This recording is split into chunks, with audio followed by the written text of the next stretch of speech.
Dzisiaj z findcar.pl przyjechaliśmy do Carset zobaczyć Cuprę Formentor. My akurat jesteśmy w Warszawie, ale wszystkie modele Cupry od autoryzowanych dealerów z całej Polski znajdziecie na findcar.pl. Jest tam już ponad 30 000 ogłoszeń samochodów.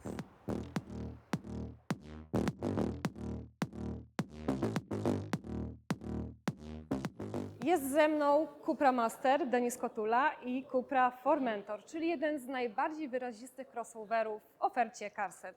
Wersje silnikowe tego modelu, które są dostępne do wyboru, sugerują, że może to być auto zarówno dla kogoś, kto po prostu chce casualowo przemieścić się z punktu A do punktu B, na przykład na zakupy, ale też dla kogoś, kto ceni sobie troszeczkę bardziej dynamiczną jazdę. Zastanawiam się więc, dla kogo w zasadzie jest Cupra Formentor? Cupra Formentor to samochód dla ludzi, którzy szukają kompromisu pomiędzy codziennym, rodzinnym samochodem, a samochodem, który ma sportową duszę i daje ten dreszczyk emocji. Jak robiłam research na temat tego modelu, to natknęłam się na informację, że zasadniczo pod względem wyposażenia i wyglądu to auto nie ma konkurencji na rynku, ale chciałabym, żebyśmy jednak spróbowali określić, z jakimi innymi autami Cupra Formentor bije się o klienta. Najczęściej klienci pytający o Formentora porównują go do Cupry Terramar bądź Volkswagena T-Rocka, ewentualnie Kia Sportage. Pojawiają się też klienci, którzy wybierają pomiędzy Audi Q3 bądź Lexusem NX-em. Ten model jest dostępny na findcar.pl, bezpośrednio konkretnie ten. Ja bym go chciała obejrzeć, przyjrzeć mu się z zewnątrz i wewnątrz. Felgi to pierwsze, co przychodzi mi na myśl, kiedy w ogóle myślę o Cuprze. One mają taki charakterystyczny wzór, charakterystyczny dla Cupry, z miedzianymi wstawkami, które myślę, że klienci bardzo często wybierają. Jeżeli chodzi o światła, to po facelifcie zmieniły kształt, ale nadal są takie śliczno-agresywne. Tak, wiem, jak to brzmi. I jeszcze światła z tyłu. Bardzo ładny detal. Mamy tutaj 3 podświetlane płytki, no i ten napisik Formentor. Luksusowo. Ale dosyć o designie. Jeżeli wybieram crossovera, to prawdopodobnie chciałabym, żeby cała moja rodzina na tylnej kanapie pojechała nad morze bez marudzenia i w jak największym komforcie. Sprawdzę więc, ile jest miejsca z tyłu. A pamiętajcie, że jestem wzrostu przeciętnego faceta. Fotel pasażera jest dosyć mocno odsunięty do tyłu, a ja nadal mam miejsca na moje długie kolana i nadal jest mi naprawdę dosyć wygodnie. Mogę nawet się troszeczkę tak rozłożyć. Pojechałabym nad morze z tyłu, chociaż nie lubię jeździć z tyłu. Jeżeli z jakiegoś powodu uznam, że ten model, który znalazłam na findcar.pl, nie odpowiada mi i nie odpowiadają mi także używane modele aut, które są tam dostępne, to zawsze mogę sobie skonfigurować Cuprę Formentor pod siebie. Jesteśmy przy konfiguratorze i teraz się trochę pobawimy. Załóżmy, że jestem ojcem z 2 dzieci. Raz na jakiś czas, powiedzmy 2 razy w miesiącu, jeżdżę na delegację i zależy mi na tym, żeby wtedy na autostradzie pojechać troszeczkę bardziej dynamicznie. Ale jednocześnie muszę być odpowiedzialnym człowiekiem i wozić dzieci do przedszkola. Jaką wersję powinnam wybrać? W tym wypadku zaproponowałbym wersję 2-litrową o mocy 204 konie z napędem na 4 koła. Mamy do wyboru jeszcze wersję VZ o mocy 333 konie i również z napędem na 4 koła oraz wersję VZ5, limitowana wersja o mocy 390 koni z silnikiem 5-cylindrowym. Ok, 390 koni przy crossoverze, w którym mogę zabrać rodzinę. Idziemy w to. Mam trochę kasy do wydania, czemu nie? Skoro mamy wybraną wersję silnikową samochodu, przejdźmy do wyboru koloru. To jest moja ulubiona część. Jak tak patrzę na te kolory, no to jako Karolina wybrałabym ten bakłażanowy. Ale jestem przecież ojcem 2 dzieci, więc pójdę w ten matowy Magnetic Tech Matte. Wygląda całkiem elegancko. Skoro wybraliśmy kolor, przejdźmy sobie do felg. Musimy wybrać te z miedzianymi wstawkami. 20-calowe, absolutnie. W standardzie samochodu znajdują się już fotele kubełkowe z tapicerką Dynamika, elektrycznie sterowany fotel kierowcy z pamięcią, podgrzewaniem i podgrzewaną kierownicą. Skoro mamy wybrane wnętrze samochodu, przejdźmy do wyboru pakietów opcjonalnych. Formentor VZ5 w tej wersji silnikowej już jest bardzo bogato wyposażony. Od reflektorów matrycowych po hamulce wyczynowe Akebono, a nawet nagłośnienie audio premium marki Sennheiser z subwooferem w bagażniku. To wyposażenie standardowe VZ5 uzupełnia nam trójstrefowy klimatronik, ładowarka indukcyjna, elektrycznie sterowane lusterka, czujniki parkowania 360, wirtualny kokpit, podgrzewany fotel oraz podgrzewana kierownica. Skoro samochód jest bardzo mocny, polecałbym też dobrać dodatkowe poduszki powietrzne. dla Wiozę bezpieczeństwa. dzieci, więc tak, absolutnie. Skonfigurowałam naprawdę dynamicznego crossovera, który jednocześnie wygląda sportowo i agresywnie i jest świetnie wyposażony. Zobaczmy, ile za niego zapłacę.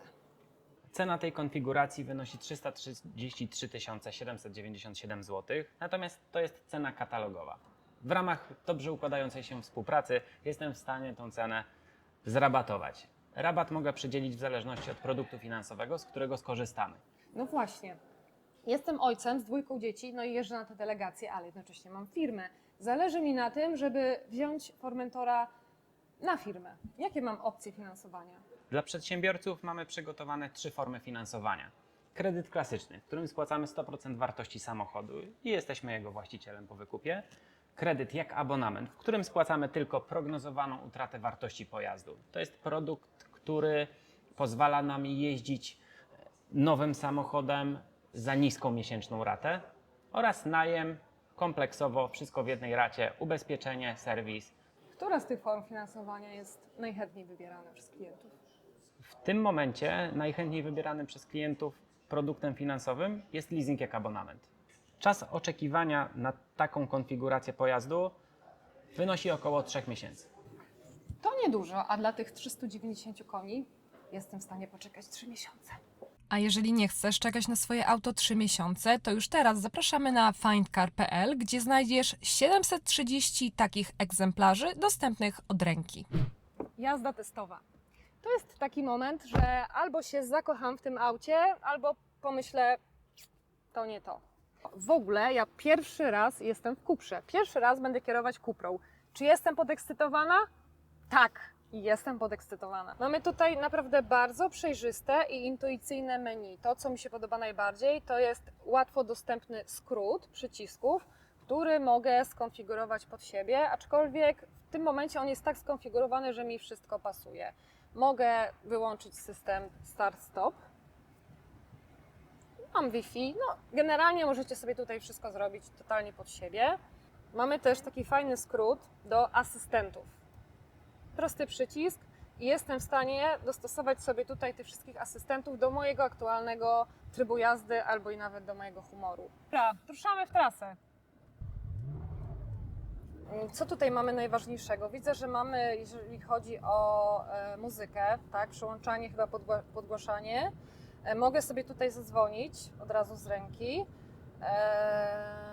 Podgrzewana kierownica, ok, też Dokładnie. mamy. Jeśli chodzi o tą kierownicę, no to tak samo jak w przypadku tych asystentów, których sobie przed chwilą wymieniliśmy, w każdym samochodzie marki Cupra ta multifunkcyjna kierownica jest w standardzie. Zawiera ona 2 takie przyciski satelitarne. Jeden służy do włączenia bądź wyłączenia silnika, drugi służy do zmiany trybu jazdy. Jeśli chodzi o pozostałe przyciski, z lewej strony przyciski służące do dostosowania dla siebie adaptacyjnego tempomatu, z prawej strony do obsługi tego wirtualnego kokpitu, który znajduje się przed Tobą.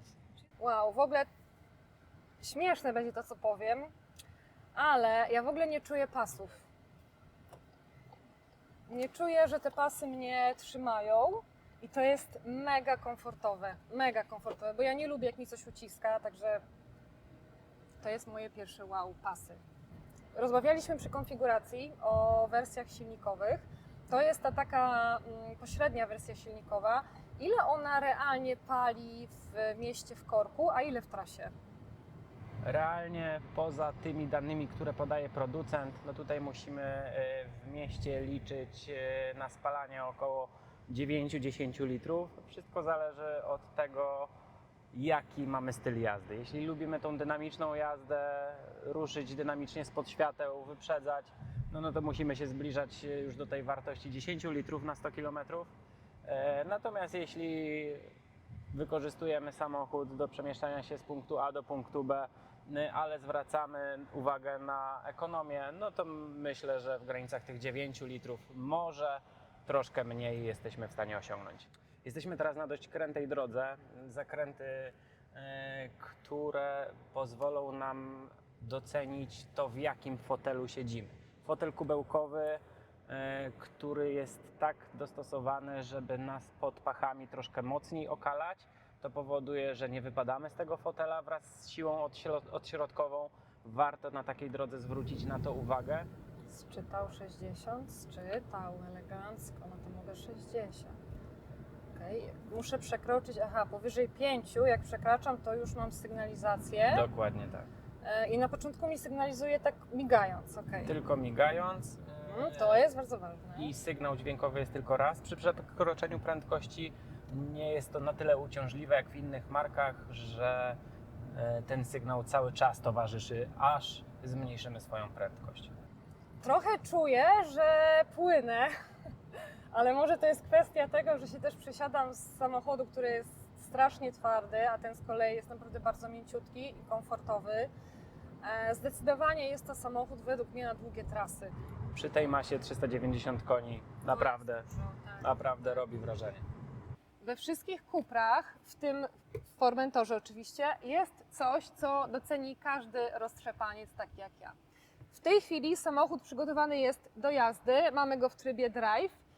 Przypomniałam sobie, że nie wzięłam portfela. Automatycznie chcę wysiąść z samochodu. Co robi auto? Puszczam hamulec, auto samo przestawia się w tryb parking.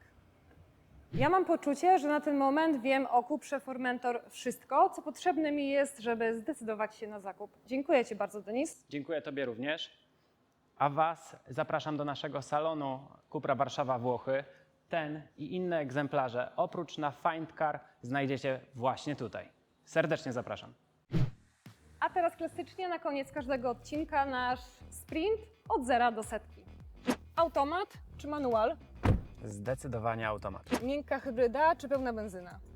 W tym momencie miękka hybryda. Adaptacyjny tempomat must have czy fanaberia? Must have. Praktyczny materiał czy skóra na fotelach? W Cuprze zdecydowanie praktyczny materiał.